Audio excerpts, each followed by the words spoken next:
Everyone in the room here today needs to figure out what sources am I going to trust?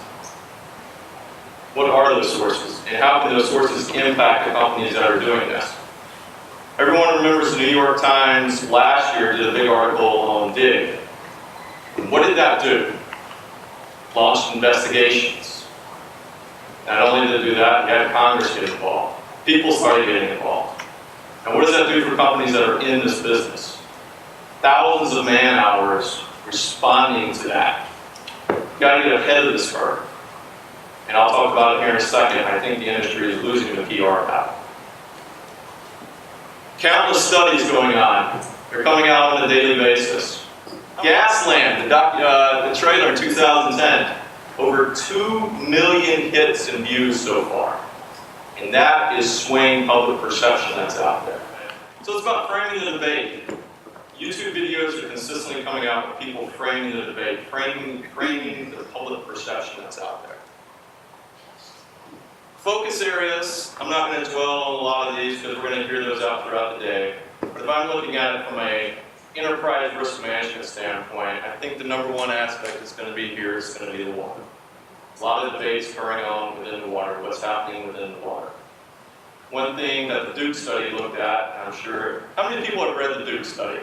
Raise your hand. Wonderful. Number one aspect of it, in my point of view, was the water. And is methane going to be harmful for us? Is it going to be harmful for the environment? When are we going to study this? We don't know. The answers are coming. And we get to the unknown unknowns. I think Donald Rumsfeld summed it up for me a lot when I was watching him when he said, we have known knowns and then we have unknown unknowns. And we have a lot of that right now. And as the science continues to keep looking at all the different functions within the chain, correlation patterns, big data start coming together, the risks are going to start to come out more and more and more.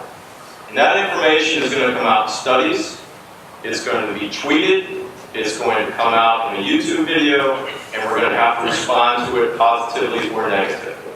Hillman, who's a PR firm, came out with a study, and I really love this slide right here because it talks about trust. And once someone has the debate framed in their head, it's hard to persuade them. It's kind of like when you meet someone for the first time. You already have a perception of them in your mind, and it's hard to come off of that. Or from a trust factor standpoint, once negative news comes out, 57% of people will believe it after hearing it 1 to 2 times.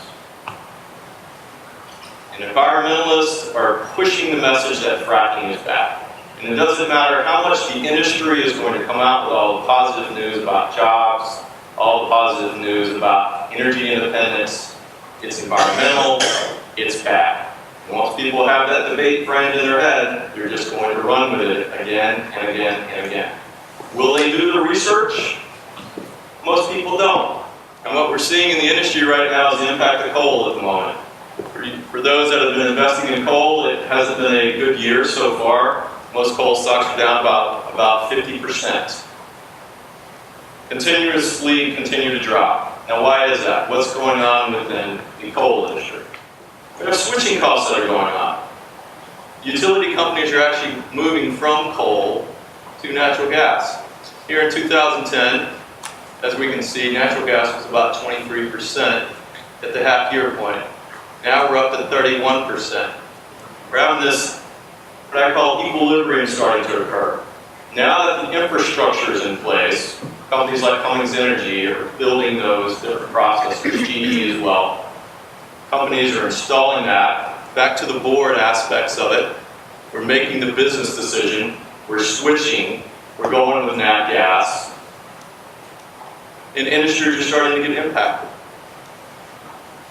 You can kind of see this coming in January of this year. Bloomberg came out, U.S. firms face a double threat.